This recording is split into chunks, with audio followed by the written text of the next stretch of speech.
Welcome back to Sports Talk ATL. I am Chase Earl, joined by Alex Lord. We just talked about the Shohei Ohtani trade from the Angels' perspective. I think it's a very incompetent move, very short-sighted move, but hey, they're desperate. That's what desperate clubs do. As you said, that's how bad teams stay bad. Couldn't be more true. I don't think they make the playoffs, but what does it mean from the Braves' perspective? Because it does have some implications. Lucas Giolito is someone I thought the Braves could target. It also sets a very high bar for the seller's market. Because if you want to get anyone better than Giolito, like a Marcus Stroman or, God forbid, a Blake Snell, it's going to cost an arm and a leg, which I do not think the Braves have the prospect capital to do. I think it sets an unrealistic bar for the Braves to reach. So if you're expecting them to get an impact starter, I just think you're fooling yourselves. Like, it's just not going to happen unless they really are willing to give up AJ Smith-Shawver so early in his career, which I don't think is the case, unless they're willing to give up AJ Smith-Shawver and Vaughn Grissom together, which would be a big price to pay for a rental, which is what those guys are. So if you're looking for an impact starter, I think you're fooling yourself. And I think more than likely, if they get a starter, it's going to be a Jack Flaherty. It's going to be one of these guys that is a Jake Odorizzi from last year, something like that. Yeah, there's plenty of takeaways from this. We could talk about how the Angels did overpay, but that does set that precedent where other sellers are going to look at the Angels and bring that to the negotiating table and be like, well, this is what they got, so we should get something even closer. Braves fans should really, really, really tone down their expectations for what this trade deadline could be. Think back to what Alex Anthopoulos has done in the past. His MO is basically, buy low, sell high type guys. He wants somebody that is trending in the right direction, but hasn't had an overall great season. Just think back of what Pierce Johnson has been. He just made his debut. It didn't go as great as we all had hoped, but still, that's the kind of guy that we're, going to be targeting, or Alex Anthopoulos is going to be targeting. It's not going to be the high-profile guys, no matter how bad we want it, no matter how bad we think the Braves should go all in. That's just not how they're going to operate. It's all about value to this front office. It's all about value to Anthopoulos. Value in this market is not going to be, abundant, but left field targets, I think that's where the value is going to be most abundant. It's certainly not going to be at the starting pitchers. Like you said, Lucas Giolito and the reliever just cost a haul. And Giolito is a middle of the pack starter. He's not some stud. He's not some ace. And you got guys like Blake Snell out there that the Padres might dangle. Think about what he's going to garner. Braves fans just need to temper their expectations because it could be a very, very quiet deadline. And with that being said, oh my goodness, I'm sorry to go on this other rant real quick. Braves fans who just go, Alex Anthopoulos is sitting on his hands. Alex Anthopoulos isn't going to do anything. Just because nothing comes to fruition doesn't mean he's not working behind the scenes. I bet this guy is working 16-hour days leading up to the trade deadline, monitoring every inch of the MLB trade market, every inch. Any way he can possibly upgrade this roster, whether it's a bench piece, DH, left field, starting pitcher, depth pieces, anywhere he is going to do it if the value is right and it makes sense for the Braves. So get that out of your head. Just in case the Braves don't do anything, it's not for a lack of trying. That's the craziest notion I've ever heard in my entire life. Back to you on the subject we were just talking about. Well, I'll stick to that subject. Yeah, I mean, we're talking about a guy who finds guys in the Mexican League, the Independent League, guys that haven't pitched since 2017. Like, this is the most efficient, hardest working, most diligent group, does their homework that there ever has been. And then you look at the trade deadline that they trades, like we talked about last year, a bunch of guys who people didn't expect to do much. They didn't cost much because they were playing really bad. But hey, they looked at their analytics. They looked at their BAT profiles. They did all the studies. And guess what? Jorge Soler came here and won a World Series MVP. Jock Peterson, they do their homework on who the player is, how he affects the clubhouse, regression, analytics. They do their homework from so many angles. And that's why they are so proficient and so very, very cautious about who they go after. And they just don't make bad deals. And guess what?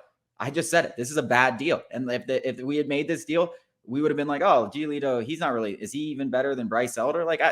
Is he? I don't know. And the fact is, people want Alex Anthopoulos to overreact to this 4-7 streak that the Braves are on. That's what bad GMs do. Yes. They're he's not going to overreact. He's not going to react at all. There's He's so not going to many react people at that are all. like, oh, like, and I hear it time and time again. Like, it's a good thing this has happened. Now we know what we need. I'm like, dude, are you guys stupid? Like, You know this who does 11 this? game. This is a Yankees thing. They see pitchers going off and they're like, "Oh, we got to scramble and get somebody." That's what they do. That's what This is an teams. 11. This is an 11 game sample size of guys like Eddie Rosario and Marcell Ozuna and stuff struggling when they've been good for most of the season. Like, and to be honest, like every team has like a little bit of a dip. Like those guys aren't going to be all stars. That's not what you're expecting them. You're expecting to come in and hit for power and hit a home run and threaten in the bottom of the lineup. Like those, you're not every guy on your team is going to be an all-star. I know like everyone was performing like all-star, but like that's just not the reality of the situation. Like those are still two very good players for what you're expecting out of them. And yes, they've been struggling, but they're streaky hitters. And like I said yesterday, Marcell Ozuna has been hitting the ball hard. He hit the ball hard last night. Like he's going to bounce out of it. I know. And people just love to be like, oh, Marcell Ozuna sucks. Got to trade him. Like, yeah, all right. Well, when he goes off and he hits 10 home runs next month, talk to me then. Relax, people. And I do think adding depth at left field is very possible because I like the platoon option and I think it's going to be cheap. And I think that's an answer. But I'm not sitting here like, oh, we got to trade Ozuna. We got to do this. This definitely shows we need starting pitching. Bro, we have a top 5 starting pitcher coming back in a week. A top 5 pitcher. You know what that's going to do to this rotation? It's going to completely flip it on its head. We have been without 2 NL Cy Young candidates all season, and they pitched really well. Now we're going to get one of those guys back, and we could potentially get another one back. It's just ridiculous. Like this 11-game sample size has taken away from everything that the Braves have done this season. Go 28 games over 500 without their best pitcher. Like, what are we doing? I was just about to say that. I was literally just about to say that we're going to take this minuscule sample size post All-Star break and forget everything they did in the first half of the season. We're going to forget everything they did. It doesn't matter that Marcell Ozuna and Eddie Rosario were having great seasons beforehand. Marcell Ozuna was playing like an all-star there for 3 months. We're going to forget all of that and base our entire, future outlook into October on a 12, 11, 15 game sample size. If you say that out loud and you still don't, hold your tongue back, oh, that does sound ridiculous, then you don't know ball. You're clearly just overreacting. I love to overreact. It's like my favorite thing to do. It's what I'm good at. But this is too far. This is too far. I mean, we know this. Eddie Rosario is a streaky hitter. Marcell Ozuna can go through up and down. Everybody goes through up and down. It's not just Marcell Ozuna that's hitting the ball hard. The entire team, the entire offense has been dormant since the All-Star break, but they're still hitting the ball hard. Ronald Acuna Jr. has consistently hit 100-mile-an-hour plus outs. Like, they're going to start falling like you saw at the first half of the season. That's just how baseball works. You'd rather get this kind of slump out of the way now, wouldn't you? Wouldn't everybody? Yeah, I mean, it's definitely just a slump. Like, that's exactly what it is. It's not I think that's going to be my favorite takeaway from this entire, next 5 days is the people saying, well, at least we know, what we need now. And it's like, well, what do we need? Please enlighten me because I want to know. Yes, could we use an extra starting pitcher? Absolutely. But are we going to overpay for one? No, because we don't need it. We don't need it. It would be nice. It's a luxury. And yes, if one of our guys gets injured, it's going to be a dicey situation. But even if someone does, we still will be the favorites to win it all because that's how loaded this team is. Our offense can carry this team to a World Series. We won the World Series with Dylan Lee and Tucker Davidson pitching. Starting games. They had 4 combined starts. We nearly went to the World Series with a rotation of Ian Anderson, Max Fried, and nobody else. Rookie Kyle Wright, who sucked. Bryce Wilson started game 4, and AJ Minter started game 5. Guys, we have the talent offensively to overcome this. We are not going to sit there and overpay for a starting pitcher when this is the best rotation with Max Fried in it that we've had, period, since the rebuild. And I just want to add one more thing about the Marcell Ozuna thing. Listen, both of us agree, upgrading the Eddie Rosario left field situation, it's a non-issue. We're not going to argue. We love the idea of adding a righty bat better defensively than Eddie Rosario and better offensively than Kevin Pillar. And the same could be said for Marcell Ozuna. You could upgrade the DH position, but then again, what are you going to give up to upgrade that position when you have plenty of options? Travis d'Arnaud when he's not starting, Sean Murphy when he's not starting, and trading Marcell Ozuna. And I said it before they extended Travis d'Arnaud. We both said it. Travis d'Arnaud is about as untradeable as it gets, up there with Ronald Acuna, Matt Olson, all those guys.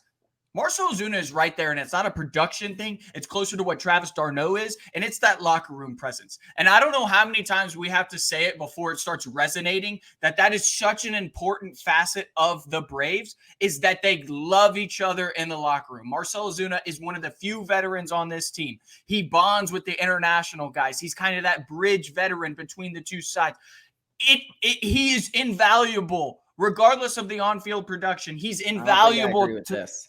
I don't think I agree with this. I don't think he's going to get traded. I do. I think that they would have moved him way long ago. Because if you can shed $32 million on Marcell Ozuna right now and get a piece in return, I'm doing it every day. He doesn't have $32 million. He's got the rest of this year, and he's got $16 million. Yeah, I know. He's probably got 20 left. But I'm just talking about you can shed the rest of this contract. I bet they would not. It would unglue such a big part of the club. They wouldn't trade him for nothing, but. That's my okay. So you're not even talking in reality, because who's gonna trade for Marcell Ozuna unless it is something like that?